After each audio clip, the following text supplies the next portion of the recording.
Hey guys, we're on screen, off screen. This is Josh Conlon and me, Lauren.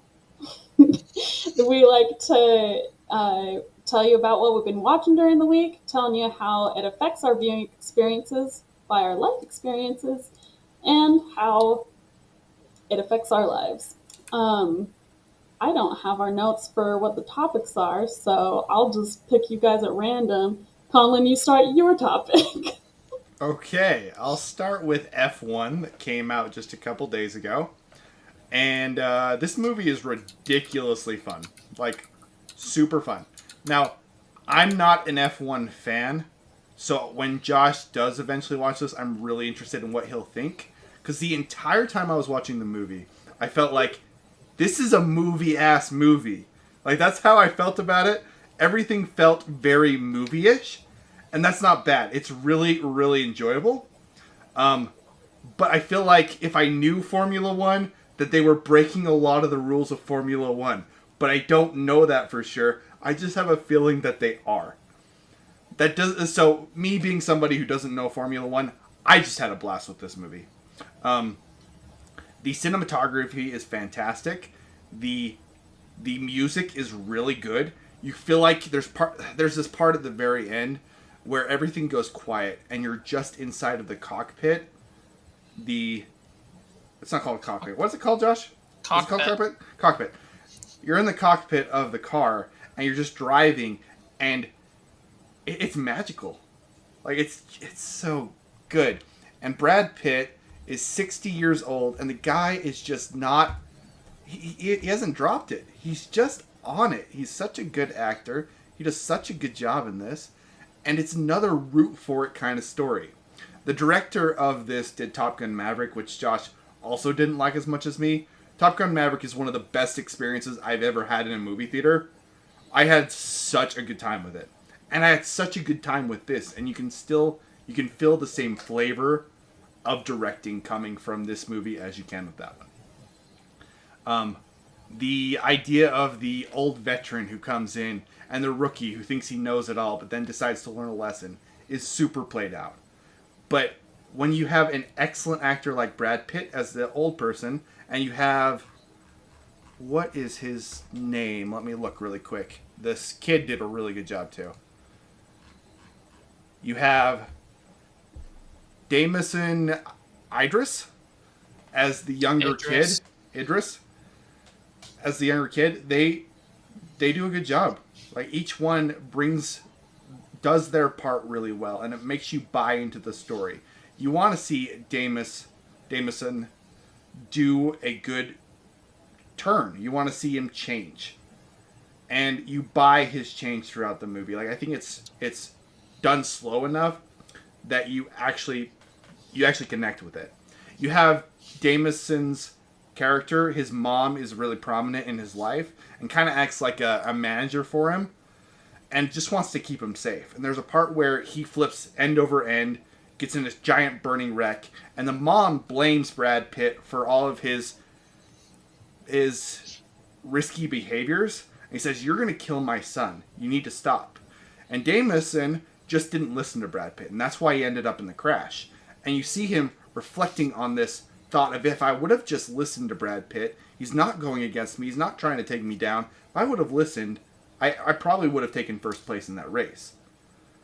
But I didn't take the time to listen. I just wanted to hate on him, I just wanted to fight him, and that slowly starts to change the character. It's really convincing. The track racing is phenomenal. It's not quite as good as Ferrari, but there's times where it's pretty close. It made me want to get into Formula One, Josh. I don't know how real this is, but it made me want to look into racing more because of how much I enjoyed this movie. The side characters all do a really good job. The love interest with Brad Pitt and the main engineer designer for the Formula One cars is really good. Like, it's really convincing, and I feel like sometimes when they get older actors, it becomes kind of like forced and cringy, which maybe is just a me thing. But in this, it didn't feel that way. It felt like a good relationship that was well written. The story is compelling. It's very much a movie. Like there's drama when they need to have drama. There's the inspiring music when they need to have the inspiring music. But I don't even freaking care. I just had a great time. And if you are somebody that likes going to the movie theater and you're not like Josh, who's an angry old man, then you should absolutely see this because you will just have a good time. It is worth going to the theater for. Well, to speak to its accuracy, Yeah, it's pretty freaking accurate. really, Everything they shot was on an actual track. that's The cool. Some only of the tracks difference are beautiful. is, yeah, the only difference is that Brad Pitt and the other actor were in Formula 2 cars, so they weren't actually quite as fast as the actual Formula 1 cars. That's But when they insane. showed other Formula 1 cars, they often did an edit where they would take actual footage from an actual race and then put Brad Pitt's cockpit on top of the Mercedes car or the Ferrari car or whatever. So they were Oh, actual races with actual other drivers. If that's you were cool. watching Formula One between 2023 and the 2024 season, you would have seen Brad Pitt and the other actor on the start line with the other drivers standing for the national anthem. And like that was an actual scene That is from a so real cool. event and that kind of stuff. So accuracy and action, completely accurate. For well, not completely, pretty accurate would give you that kind of a thing. I have heard about the relationship between Brad Pitt and the mechanic and the criticism of it. Again, I haven't seen it, so I can't really speak to it.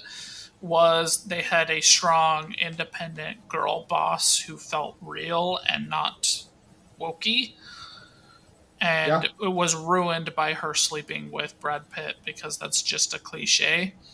I feel I like I'm disagree. going to be on that line of thinking because that is something that would never, ever, ever, ever happen in Formula One. Ever. Um, I am inclined, like, comparing it to Top Gun Maverick is a completely accurate description. I can tell you that without having seen it. Um, it's going to be exciting and fun to watch. But if you think about it critically, there's going to be a lot of holes. So that's going to be the push and pull. Now the positive is most people aren't Formula One fans in America, so they're not going to be Yeah. bothered by it at all. Um, and most people aren't as into aerodynamics and space and planes as I am, so they're not as bothered by those plot issues with Top Gun Maverick.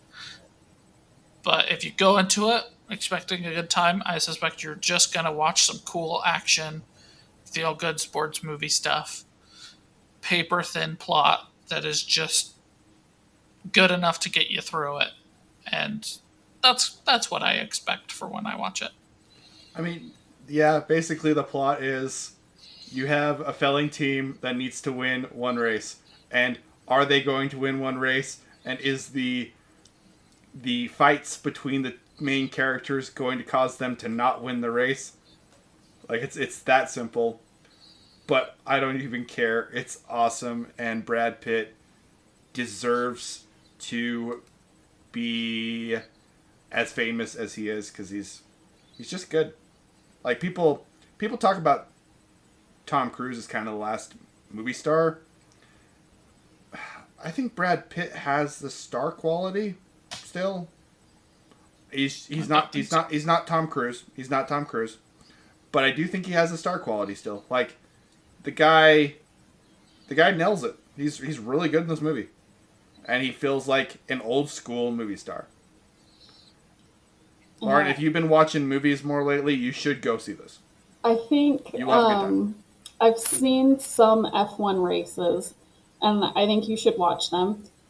I think the drivers are hilarious because you get to hear their chatter on the radio, and sometimes they get frustrated, but there's sometimes it's kind of funny what they say on the radios.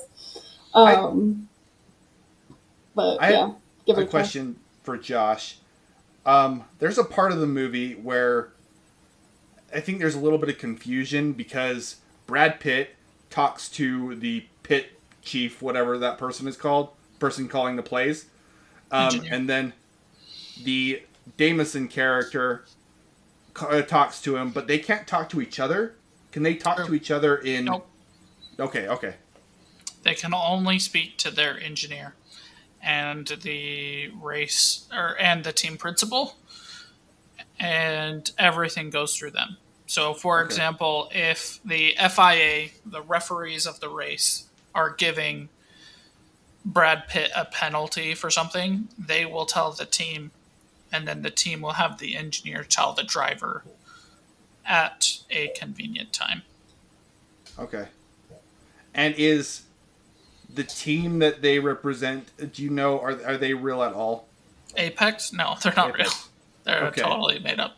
Yeah. That's what I thought, but I wasn't sure. They teamed up with Mercedes, and they took a Mercedes Formula 2 car and put the bodywork from a Formula 1 car on top of it. Okay. So it's not as powerful or as fast or as aerodynamic of an actual Formula 1 car, but it's the closest you can possibly get to do it. Brad Pitt and the other actor went through months of training just to get into the Formula 2 car. And last week, with the release of the movie, they allowed Brad Pitt to take the last year's McLaren out on track. And after Brad Pitt kind of got his footing down, he was within 0.6 of the actual Formula 1 drivers in that car. That's amazing. That's really cool. Yeah, so like, they went through actual training.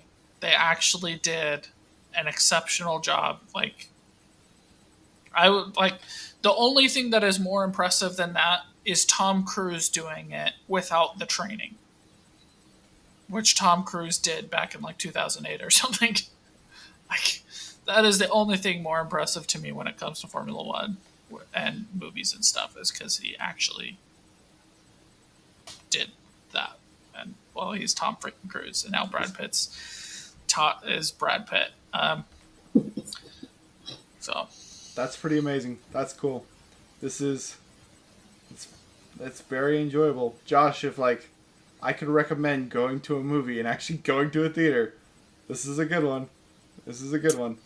I'm not going to go to a theater for it. Going to a theater for Top Gun Maverick was not worth it. Going to a movie theater for this is also not going to be worth it. Like, we were just talking about Eddie the Eagle and Cool Runnings, and like, they're very similar shows. If they work for you, they're going to work for you. Yeah. I think this is going to be the same thing. They're pretty much the same. I just prefer this one over the other one very slightly. That's my expectations. Fair enough. Lauren, you gonna go see it? Probably not. Maybe when it comes on the screen.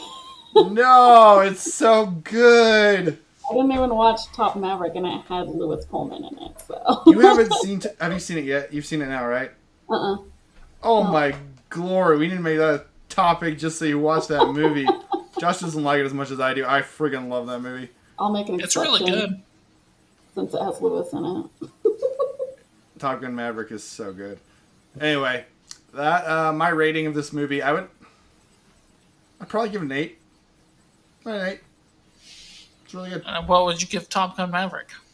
Oh, frick. 8.7, something like that. I love Top Gun Maverick. Within a point, just like I said. 8. Oh, I mean, 8 and a 9 are very different ratings. But you didn't give it a 9. You gave it an 8.7. That is less than 1 point. I know. I struggle with 9s and aboves. I do. Because I'm like, would I put Top Gun Maverick in my top 10s? No. Would I put it in my top 20 movies? Possibly. I don't think you would. I don't think I would either, but I think there's a possibility.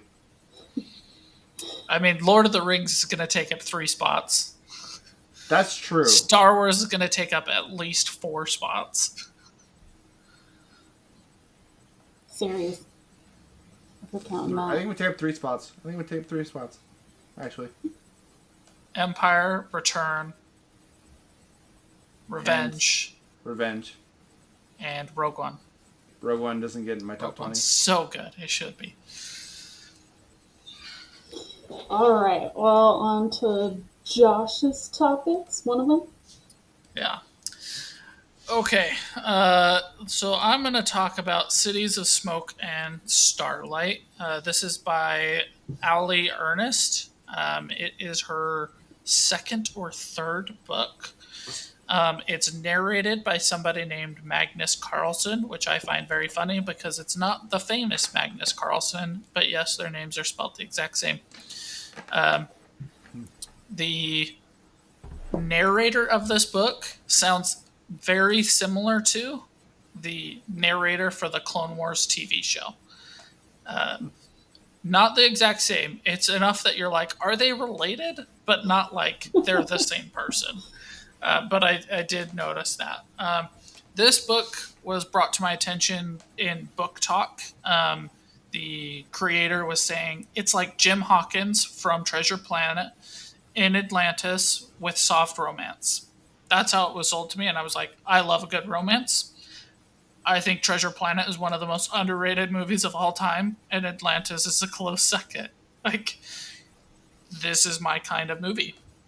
It's even described in Goodreads as, quote, Cities of Smoke and Starlight is a science fantasy novel perfect for fans of Dune, Pride and Prejudice, and anyone who believed Rogue One needed a romantic subplot. I think that's complete BS because Rogue One is great and you don't need to add romance to that. We follow two main characters. Case, he's described as Jim Hawkins meets Anakin. He's a pilot of an alien hover technology and thought to be the best pilot in the city, but was barely hanging on after taking the blame for nearly killing a fellow pilot. She's a know-it-all bookshop owner who's quirky, loves to study, is a master of languages, and has a fascination with old Earth literature, namely Shakespeare. The government approaches Case with a mission to fly a ragtag group into a dangerous area that nobody from the city has visited in such a long time. Case literally says it's not possible because of the storms and mountains, but when the government says, but you're the best pilot we have, he agrees. After Haley's bookstore closes, the government approaches her to go on the mission to be the linguist. She agrees to basically avoid going home to her family. There are other members of the group, a medic, a soldier, who's supposed to be in charge of the mission, and I think two others, but they don't really play a strong part in the overall plot. There's another country that's about to attack, so the mission is for the group to go into the mysterious mountains and get help from the elves who are super magical and powerful and stuff. And in this very dangerous zone. With how the book started, immediately I thought the Gov is sending them into a trap.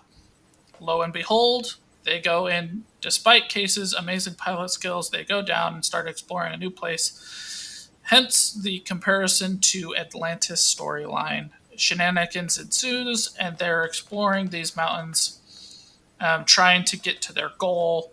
A lot of them are saying, let's turn around and go back. It's not worth it. And obviously people pushing them, no, we need to complete this or the Cities of Smoke and Starlight is doomed.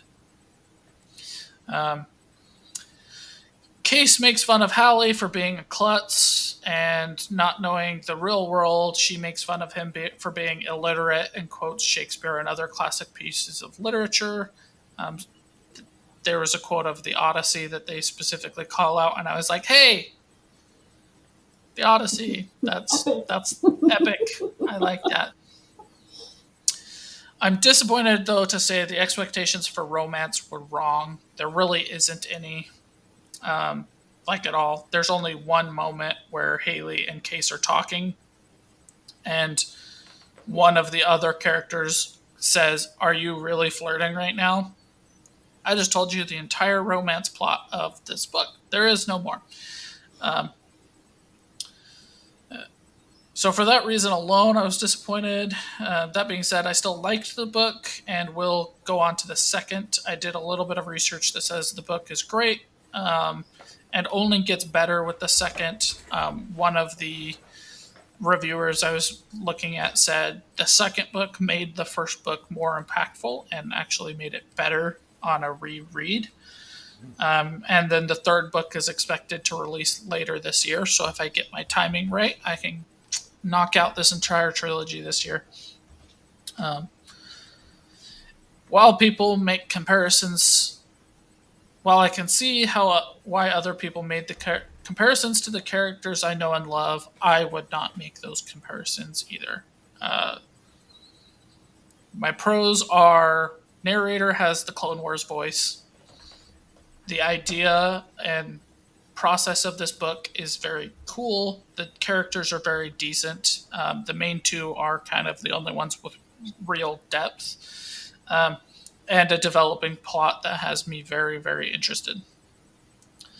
My cons are there's a little bit too much adventure in this fairly short book for my ADHD brain. There's a lot of, it's like 13 hours or something on Audible if you listen to it at normal pace, and they go to like 10 different places with flashbacks. So I was very like, oh, what's going on? Let me rewind. Okay, okay. I've listened to this part 10 times. I need to focus so I can get through it. I find that a little bit too frustrating, and I was disappointed that there was not a real romance aspect.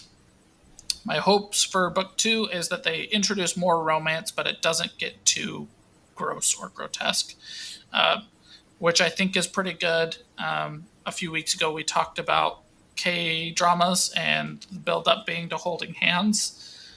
I've heard it compared to that without getting into bed with the other person, so that's good as well. Yeah, I was excited to see that this was one of your topics. And it's funny that you mentioned that you picked it up from TikTok because I also just bought the book because I saw that exact same TikTok. And I'm glad that there is like, I got to hear your review because I was like, oh, well, now I get to know actually what I'm getting into because I have had book talk lead me astray before. Uh, but yeah, I was going to ask you if you thought that it has built up the the relationship up to the point that in the second one they could introduce more of the soft romance that you were looking for. Like if you think it's going to be a slow burn, or if you think that they thought that the romance was just the "Are you flirting?" It does have a slow burn. It's the classic enemies to lovers storyline. They have zero respect for each other the entire time. And you get to the end of the book, and she's reading the Odyssey to a group of elves who have never experienced old literature in Elvish. And he's just sitting there like, wow, that's actually pretty cool. Maybe I should learn how to read. But, like, they really have no respect for each other through 90% of the book. And it's towards the end that they're like, okay, maybe my way of thinking is not the only way of thinking. And this is a trilogy. It's supposed to be a trilogy, yeah. That And gives the me third book is not out yet. that gives me a lot of hope for the series actually because like I like slow burns. I like when it's I love the enemies to lovers aspect, and there's it sounds like they're not rushing that, which is a bonus in my mind. But the adventure thing is kind of that you mentioned they're all over the place. I'm gonna be like, ah, dang it, gonna have to pay attention. Yeah. It was quite a hard because I was like running errands while I was listening to this.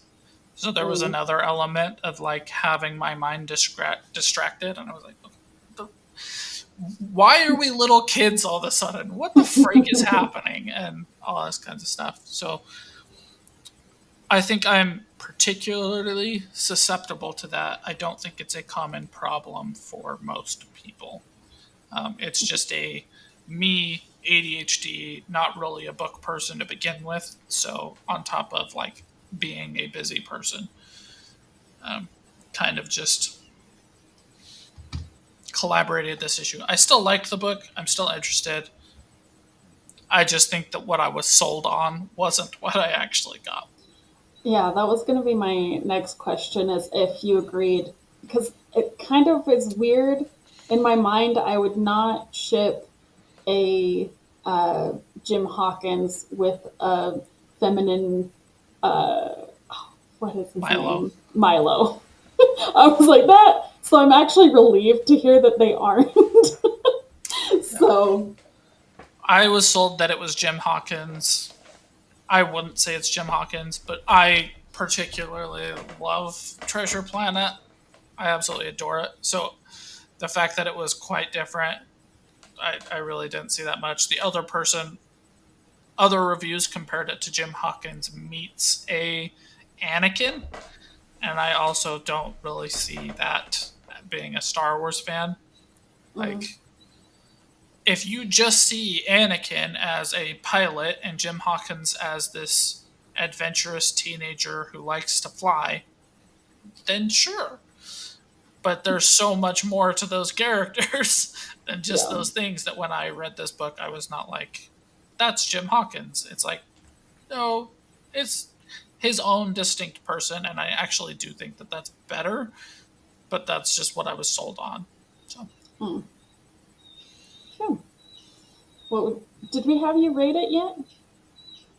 Like a 7 out of 10. 6.8 maybe. Like, it was good. I'm happy I read it once. I'm interested for the second book.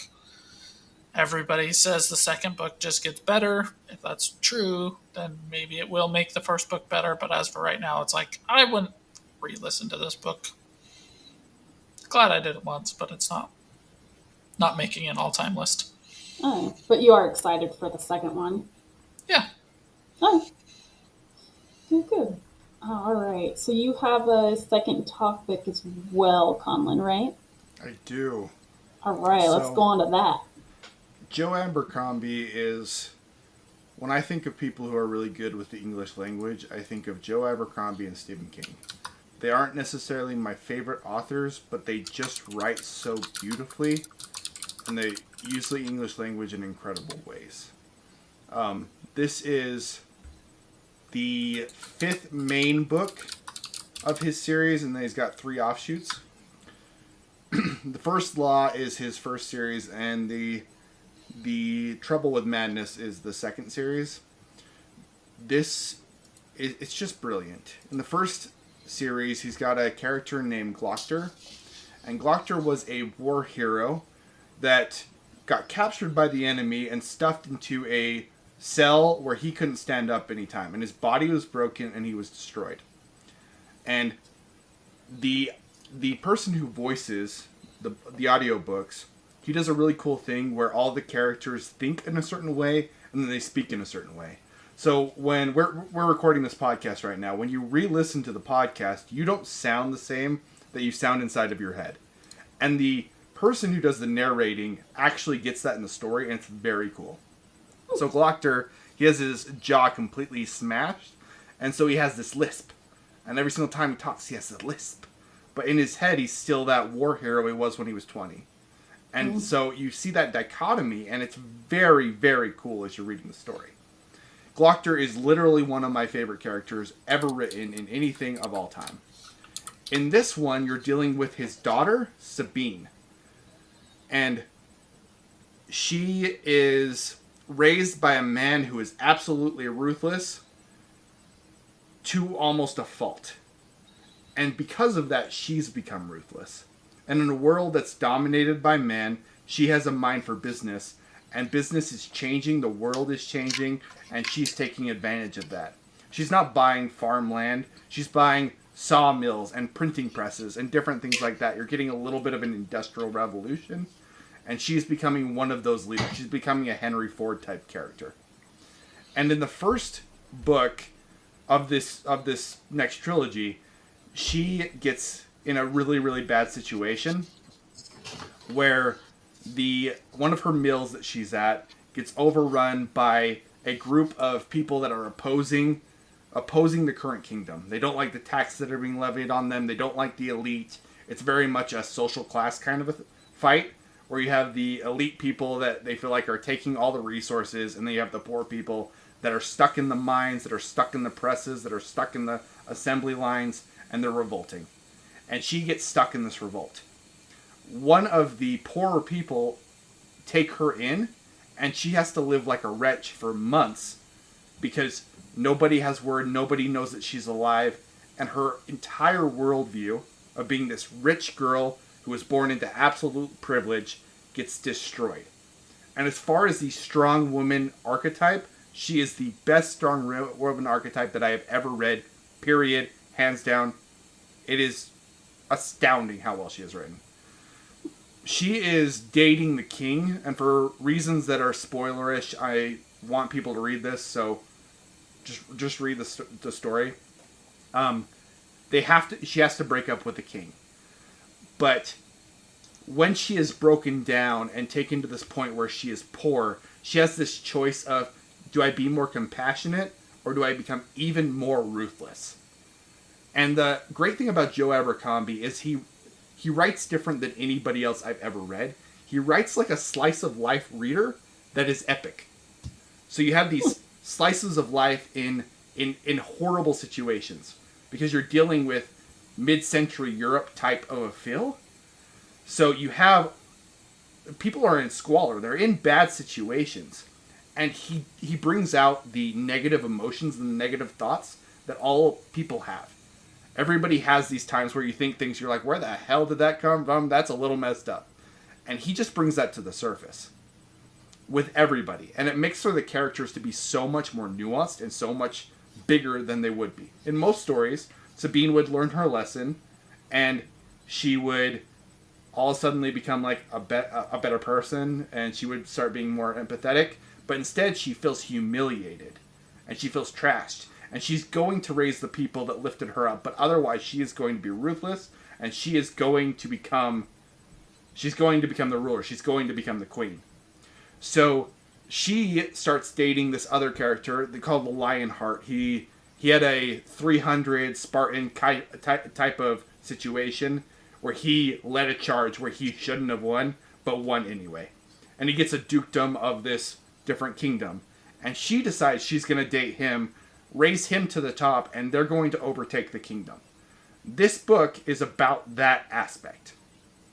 About them building everything up so that they can do a full-fledged war with the kingdom and possibly take it over. With her being the queen, and she is very smart. She's guiding all of the...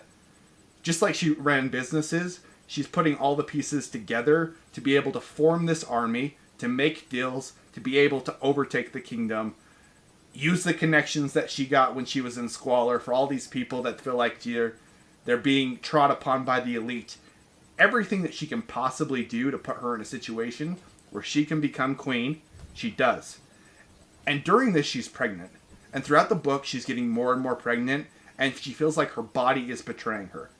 She's so smart, she's so capable, she can do so much, but unfortunately, her bladder just doesn't take it anymore. Like, they get into the nitty-gritty, the real human, dark stuff. He has this quote. Oh, where is it? Let's see. I literally wrote it down. Armor is part of a state of mind where you admit the possibility of getting hit. And she puts on all of this armor, but when she puts on the armor, she admits that she might actually get taken down. But the armor just keeps piling on and piling on. There's another quote that's, dark times are best for levity. You don't light candles in the middle of the day, do you? He's got such a way with words. And because the story is so dark and it takes place in this grim, dark, kind of depressing place, when he adds comedy in it, that is oftentimes dark comedy, it hits even harder, and it's very funny. I have quite a few friends that are very into fantasy, and Joe Abercrombie is often their favorite author. And I understand why, because there is nothing like his writing. He is completely and utterly unique. His characters are so memorable. He writes war better than a lot of people. I read books by Navy SEALs where they write some Jack Reacher type character, and I think Joe Abercrombie writes war better than these Navy SEALs who have been to war. There's a part of this story where there's a large battle, and you have two different sides, and because you've read from both sides of the war, you understand where both of them are coming from. And there, he zooms down and goes into one character. Everything is in chaos. Nobody knows what's going on. This character runs forward with a halberd type weapon, and all suddenly, for some reason, the halberd is stuck, and he can't figure out why. He can't figure out what's going on, and then it switches over to the other side, and there's a guy, and he's got pain in his stomach, and he's like, "What the hell is going on? What happened?" And as the other guy is shaking the halberd, he's like, "Something is shaking me," and it's so chaotic, but it's also like ironic and funny in this war situation in a way that nobody else can write. It's I can understand if you don't like Joe Abercrombie, but if he works for you, he's brilliant. He's brilliant. Yeah, when you're saying like the way with words, it kind of reminds me of Tolkien has like a lot of really good sayings that are on every single. I feel like every mom's living room has something that's kind of akin to that. And I've seen other people try to like mimic that. Uh, kind of hate on the Lord of the Rings series. I felt like they were trying to make every single thing they said impactful, but it seems like with Joe Abercrombie. there we go. He just has like that flow and then has those things that hit instead of trying to make every single little thing be this poetic book saying, which I feel like some people get bogged down with that. And they might have one hit here or there, but it's just so saturated that you don't get it. Do you feel like you ever get that with Joe, or? No, I think one of the brilliant things about him is I talked about that event where you have two people that are fighting on opposite sides and the chaos of the war. Um, Josh, what's the Hell Let Loose? Hell Let Loose. You're in this middle of the war and you can't see the larger scope of what's going on.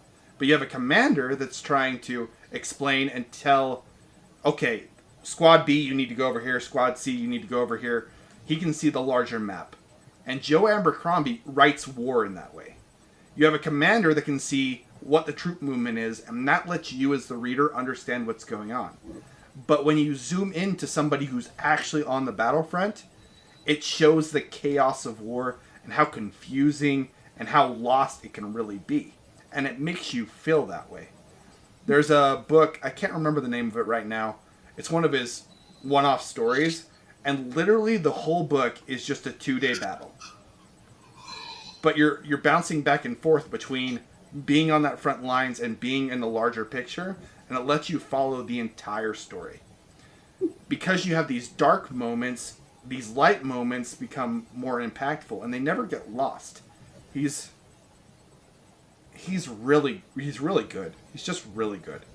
I do like you mentioning like how it goes into the one person and like how confusing that is because gosh, I think I've played every single sport there is under the sun because I came from a small town and I could play sports because they needed people to play the sports to be able to play. And they accepted me, who was really bad at them. That's how I would explain it is like, I go in, they can teach me the drills all day long, but then I go in there and I'm like, this isn't like the drill. There's other people here. I'm scared. I'm confused. I have no idea what's going on. It was so funny because I played football, and at one point I like looked at my coach and I was like, if the ball's in my hand, I'll go forward. If there's someone in my way, I'll make sure that he doesn't get the ball, but I don't know where the ball is. If I don't have the ball, I don't know where it is. Because like you're in the thick of it and there's all these bodies moving so fast and like I'm like, you could tell me the play and I can like in practice, I know where the ball is, but then you add the other side. I have no idea what's going on. If it's in my hand, I'll do my best to get it over there, but that's all I know. That's all I know. So I like that. That seems a lot more personable and real writing to do it that way because I can kind of relate to that. Not in war ways, but like I understand like when you're in the thick of everything, adrenaline's high. Yeah, you're probably confused as heck, and like especially when you were saying like there's that dark humor of the spear and stuff, but he probably didn't feel it because the adrenaline's so high and it's like confusing. So that's really cool. I don't think I could find another book and be like, oh, it's kind of like this or whatever. So that's cool. So what's the rating for this? Um, this book is a 9 for me. His both of his trilogies, the first book is the weakest one, and then it gets better. It kind of is a because it's slice of life, feels sometimes like a little bit of a slow burn, especially the first book where you don't really know how everything's coming together. But when it starts to come together, it is freaking gold. And it comes together in the second one. For both series, I would say Both the series. second book more comes together. Yeah. Okay. Cool, cool, cool. All right, well, let's go to Josh's second topic. I'm excited to hear what you think. I don't. This is going to be fairly quick. I don't really have a ton to say. My topic is PAX, which was one of Lauren's topics last week. I normally don't like animal books. Like, I find a lot more interest reading about actual history than I did enjoy reading Animal Farm. Animal Farm was unbearable to me. It doesn't work for me. This is the best animal book I have ever read, plain and simple. It makes it feel more real. You're dealing with the Pax's like actual animal instincts and not just like an intelligent being with thought process. Like Pax is hungry and he misses his owner, the boy. Like it's that simple, and it's not like talking animals or stupidness. It is like well thought out. This is how this kind of creature, like if they were to be thinking, this is what they would probably be thinking about, and how they would be thinking about it, and how they might go about trying to solve that problem. It's a feel good little found family. It's got a lot more serious themes than I think I was led to believe. It deals very directly with World War One, um, and that kind of stuff can hit really heavy when it hits. I was very satisfied with the ending. I know Lauren didn't really like super love it, but there's a scene, spoiler alert, I guess, where the boy had been searching for the fox, and it came to this confrontation where the father is a World War One soldier in a battlefield, seeing his son who's just looking for his fox. And for me, that hit very, very well. It was very, very satisfying. I wouldn't say this was better than Touching Spirit Bear for that audience, but I would say it's better than Hatchet. So I would put it right there in the middle. And I recommend this book. It's very enjoyable. It's very, very good. I was gonna say, how did you like him ditching his fox in a war zone? He didn't. His No, his uncle did. uncle did. Yeah, the boy goes to stay with his aunt and uncle, and they force him to get rid of the fox. No, at the very end when he finds the fox and he's like, "Oh, you belong to the wild," and then leaves it in the war zone. Oh, I didn't think that far into it. I imagine Oh, he didn't leave him exactly there, even though that's kind of how it ended. Yeah, I'm sure he took him away from the battlefield so he wouldn't get shelled or had some mustard gas dropped on him. Nah, I think that he probably just left the fox. Yeah, threw him maybe. in the minefield. Yeah. I mean, was he a douchebag throughout the rest of the book? The boy? No, the boy literally broke his leg trying to chase and find the fox Okay. and There, kept going. He took the fox out. He there took the is fox out.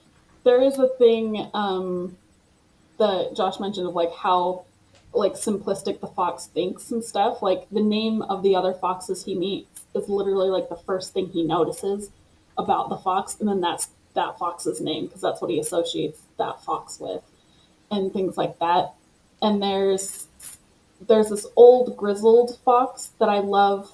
Um, like they called the people who the soldiers war sick, and so they were like, oh, and that was something that I liked it portrayed because they said war sick, not like these are bad men. It's like war has basically tainted them and changed their point of view to the point that I think the foxes said they like go crazy or they go something, but like that's how the fox described them because the old fox was like, not all humans are like this. It's just this situation that has like sickened them. And then, yeah, I really liked how you then had the simplicity of like the fox thinking and explaining war to you, and then also humans explaining war to you. So, Like, just to put that into context, towards the end of the book, when the boy and the fox finally come together again, um, there's a wind and the smell of the battlefield, and the boy has a crutch because he broke his leg, and the dad has a gun and is in a uniform. And you're in the point of view of the fox, and the fox can see them, but sees that they look different and smell different, so they couldn't possibly be who he was looking for. And you, as the reader, are just like, no, go closer. Just go look with closer. your I know eyes. they're at a battlefield, but you just need to go that little bit further and you'll see it. And Look with your special eyes. yeah, My fox. the fox specifically calls out that they have a different scent, even when, like, it starts off with them, there being a wind, so he can't smell them. But then he does get a whiff, and he's like, no, they're completely different people. That couldn't be it. And then the boy just starts breaking down and in the middle of a battlefield starts shouting out the name of the fox. And I really, really liked it. I thought it was great. Good. I was worried a little bit because I knew you didn't like animal books, and so I was like, when I saw that you had it written down as a topic, I was nervous. I I was glad think you liked it. you were right. Everything you said about it was right, except the ending, which is good. Okay, if you would have taken him back to, to to the farm, and if they would have said that specifically, then it would have been more for me. So, you said it was in between Spirit Bear and Hatchet. Did you rate it as a number? No, I would give it like a 7 out of 10. I'm really happy I read it. I'm not going to reread it. Yeah. Plain and simple, I'm not. If I were to go back to something, I would go to Touching Spirit Bear. Simply because that one's been a long time since I have read it. But I agree. Yeah, I put it in that same boat where I was like, I wish I would have read it with all of those books that they had me read. I think it belongs with those, yeah. and I think they should read it. Well, all right. We'll go to my topic, which is the Thickety series, and I'll talk about, I guess, the whole series. um, so this is about it follows this girl who finds out that she's a witch in this era that's kind of like Salem witch trials. There's this whole village that's against magic. Nobody believes in magic. You don't talk about magic. she finds out that she has the gift of magic when she finds her mother's journal, which ends up to be a grimoire. And this grimoire will start to make you more evil the more you use it. And then once you use the last page, you basically get dragged down into what they call the Well of Witches, which is basically like a kind of hell for witches. And the grimoire is wanting you to use up its pages as quickly as possible and to do like more evil things. And so in the first book, she finds this grimoire is like kind of whispering to her to like free this witch who is no, the witch was telling her like she needs to free her. She's been caged by this demon. There's a I don't know if I should spoil it or anything, but I don't know that I would really. Yeah, well, there's a twist where the demon actually was not a demon and the girl was the demon. So she unleashes this demon who ends up being the bad person throughout the rest of the series. And she ends up taking all these grimoires to the mainland because they were on this island to distribute to all of these witches to try to get them to build this army of witches. And then somebody curses her father to bring back the ghost of this witch killer. And so her dad's trying to kill her as she's like trying to get the grimoires back from this other witch and trying to help these other girls who are getting these grimoires to try to help them to not do the spells and get dragged down to hell. And it's just very confusing with how the voice of this book is kind of meant for middle school, I would think. But then it feels like a lot of the stuff is tailored to more adults because they have this other girl who decides who's like a little girl who gets a grimoire, but she was evil to begin with, or people believe she was evil to begin with. And so when she gets her grimoire, she just starts murdering everybody willy nilly. And then later, they have like this redemption arc for her, and then she gets killed by this witch telling her to forget how to breathe. And I was like, ooh, that's kind of. I'm like, okay, creative death, I guess. But then she has the main character go into the head of this character who is dying and can't breathe. And it made me so mad because this character was able to like link a mind bridge with this other character and she doesn't teach her how to breathe again. I'm like, you could save this person, but she just lets her slowly die and it was like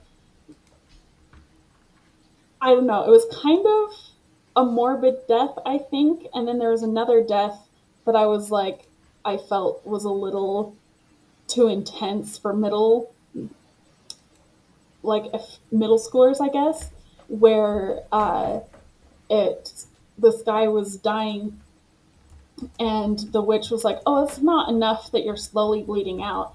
I'm gonna take every hope that you have, and the memory of your family, and the memory of your children, and I'm gonna make you think that you died for nothing and that you are alone." And then let him slowly bleed to death for like I think it like mentioned like 4 hours, and I was like, okay, you're really nailing home that she's bad, but you already like succeeded with this. So it was a little confusing with how the voice and how it was written to what the content was in the book. So I don't know what age group I would really tell to read this book.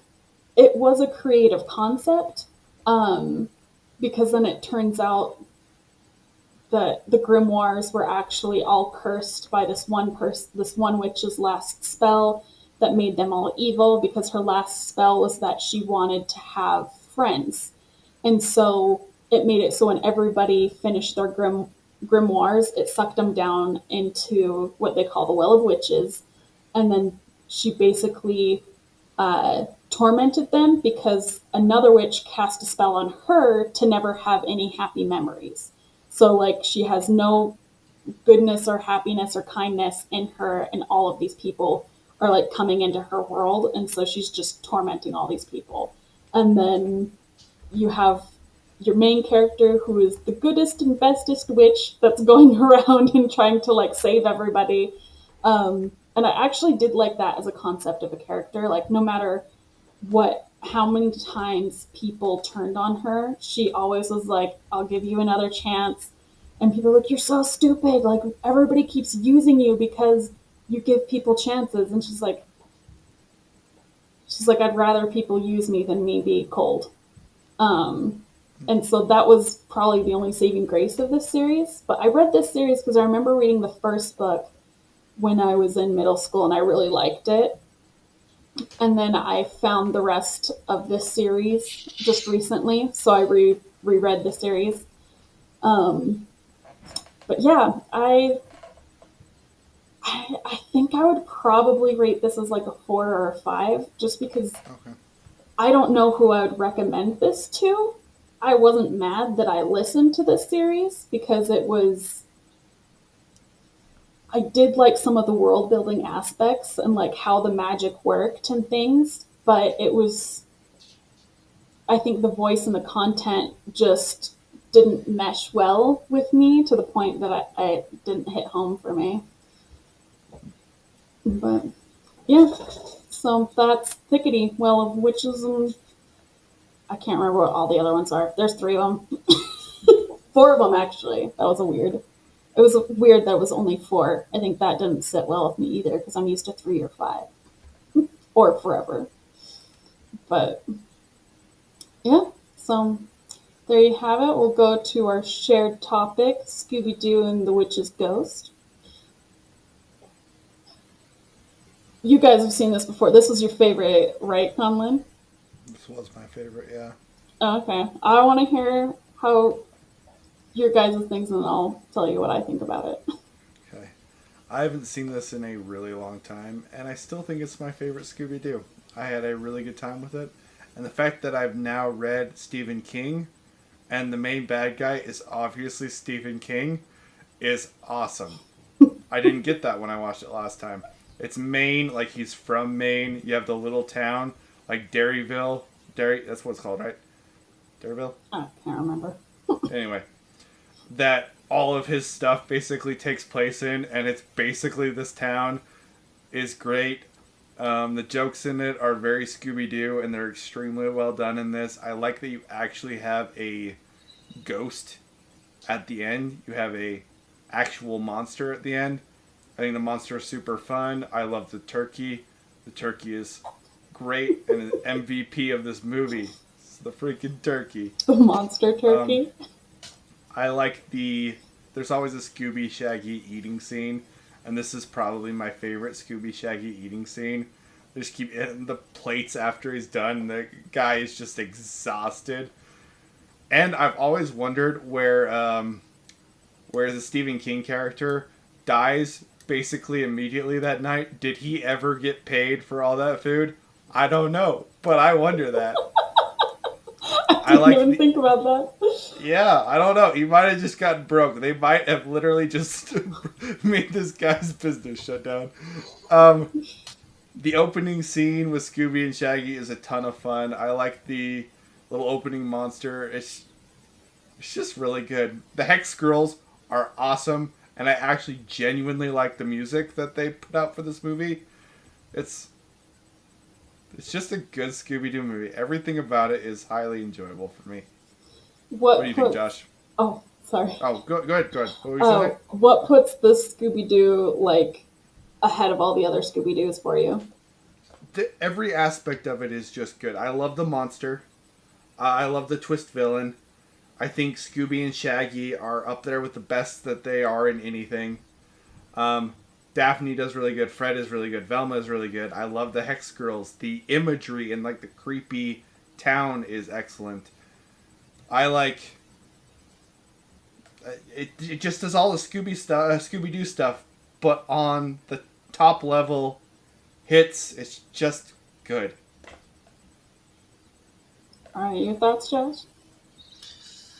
It's classic Scooby-Doo, and when you have Scooby-Doo and the Hex Girls, you really can't go wrong because that is the magic combination to make everybody love it. This is the kind of Scooby-Doo thing that you think of when you think of Scooby-Doo. Yeah. It's clever in that it deals with Stephen King, but doesn't actually outright say it. A lot of their newer stuff, which I still love, is like I love the John Cena and WWE stuff, but you kind of like at least have to know about John Cena and the WWE stuff. And like with John Cena, you can't see me. Like you have to understand that so that when they don't animate John Cena and they continue talking to him in the John Cena episode, you're in the know. But this one's classic. It feels like classic. The animation is still like what you think of when you think of Scooby Doo. Um, Honestly, like if you look at lists of the best Scooby Doos, they're usually always the one with real monsters. You've got people who say this and Zombie Island. Well, guess what? Those are the two with Real real, monsters. actual monsters. Whoa, And it's not just spoilers. like a realtor in a costume. Um, it's classic. It's great. You asked what puts it over the edge. For me, it's the Hex Girls plus just like the classic nature of it. It's been around forever and it's great. Do you like the Hex Girls in the Australian one as much as you do in this one? I always love the Hex Girls. Are they? Those are the only two that I know of that they're in. Is there another one? They're in like 8 or 9 of them, and they're Oh. in the shows at times. Like they're all over the place. Okay. Remember, I had to watch more Scooby Doo. I guess I only knew about the two. I'm remembering now that there is one. I couldn't tell you what Scooby Doo it is, but I remember like the song of like she's like, my hat and this basket of fruit or whatever. Is that the Hex Girls too, or is that just another random singer I have song or no whatever? idea. I have no idea what you're talking about. So funny. I'll have to find it and then I'll see if they're the Hex Girls. Um, So, what did you think, Lauren? Yeah. I always have a tough time with witches and things that are like portrayed as Salem. Um, I liked that aside. I liked it. I noticed the Scooby Doo formula of whoever is telling you about the problem is the villain. And I was like, oh, it's him. And then when they like pulled the hat off of the fake witch and it was the other person, I was like, my Scooby Doo formula is off. And then it had the switch, and I was like, yes, I still have it. And it was funny because then when the Stephen King character was like going off, I was like, he's really getting into it. Like he's really hitting his mark.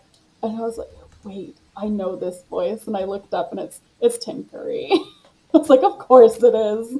He would be a great villain. Oh, that's really cool. Isn't he the one that played it the first time? Mm-hmm. Yep. Yeah.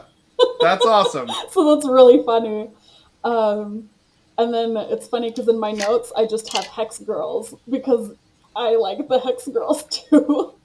I really liked how they brought in like I'm gonna say this wrong. Is it Wiccan? Yeah. How they made the distinction in between witches and Wiccan. Because my problem that I have with everybody making all these stories about Salem and there's actually a witch here and stuff like that, I'm like, okay, guys, but there weren't witches in Salem. They burned a whole bunch of women and men. It was like literally, I was listening to a podcast where it was like, you just had to try not to tick anybody off, or else I'd be like, which didn't matter if you were a boy or a girl. There was a couple men that were burned as well, or stoned, where they would like put the stones on you until you died. Um, So that's my little hiccup with things that are like, they weren't technically in Salem. What? Just to play devil's advocate, because you weren't alive in the 1700s, Do you know and that? chaos theory, like there is a small chance that there were witches and Wiccans, and we killed them all in the Salem witch trials, and that's why we don't have any today. I don't think so. So I I'm think not. Lauren is so upset by this because she was actually around and she did some voodoo stuff. She's like, I She's barely like, survived. It was they such killed a all dark my time. sisters. I don't like people capitalizing on basically a mass On her murder. sisters' deaths. I'm personally offended. But that's my little hiccup with that type of stuff. Um, but yeah, I like the Hex Girls. I liked it followed the Scooby Doo formula. It was a good fun time. I did like the little bit where they're like, "Oh no, who's gonna come to the town just to listen to them?" And I was like, literally them. Like you didn't need the big turkey to draw people in. I was like, literally the Hex Girls. People would come for the Hex Girls. But yeah, I don't know how it compares to other Scooby Doos, but I'll start making my way through Scooby Doos and let you know. It's How definitely would one of the you better ones. rate it on a scale of 1 to 10? Probably 7. That's good. I don't see it being my favorite because right now that's the live action right now. So You like the so live action sorry. better than this? I do. Oh, blech. No. The live That's action has insane. nostalgia. Why do you love this one? You literally said nostalgia. There is nostalgia for sure, and it's definitely better. And for the fact that it's better. Well, Conlon, here's my question. Yeah. Would you go to Salem to see the Hex Girls concert? How close am I? It's in Maine. Well, I was I gonna mean, say like, Salem. no, I'm not gonna fly to Maine to go see the Hex Girls concert. But if I'm over on that side of the country, maybe. Maybe stop by. Do the actual singers still sing? Because let's go, Josh. It's the Hex Girls. No, I mean the people who are actually doing the voice work. I'm saying if the actual Hex Girls came to life and were having a concert in Maine, because Lauren claimed Okay. that would be enough to draw a crowd. I'm asking you if you would If go the to that actual concert. if the Scooby-Doo Hex Girls came out of Scooby-Doo and did a concert, yes, I would figure out a way to go to that because that would be insane. Hey, we just wanted to tell you we were just in this cartoon that you like from the 90s. And for some reason we're here now like Enchanted or something and we're doing a concert. You want to come? Yes. Yes, I do. And there's a giant turkey? Yes. There's a giant turkey. But you wouldn't go for the giant turkey. You'd go for the Hex Girls. So Giant turkey would be interesting, not gonna lie. it'd be the side attraction, though. Okay, What when is was that the last attraction? time you went and saw the world's largest ball of string? That's Or not the a giant world's turkey. largest It's plate? not a giant turkey. When was the last time you went to a festival where they had a giant pig, giant turkey competition? What? They literally have never. those competitions. A giant turkey, giant pig? What is that? What is it? What are It's you called talking a about? fair. Yeah, county fair. Like oh, I see what you're saying. Hey, a big pig that's like this big is different than a turkey that's the size of my house. Those are not the same thing. I'm just saying you won't drive 20 minutes to one. All right. You're Well, right, man. You're right. It is. Those are very similar situations. Yep. Very similar. You have a turkey that just to feed itself would eat those pigs, and then you have the pig. Wonder which one's cooler. well, on that note, I think we'll call the episode. Thank you guys for listening. Let us know where you would travel to for what. Big Pig, Hex Girls, who knows? We'll see you next week. Have a See you lovely guys.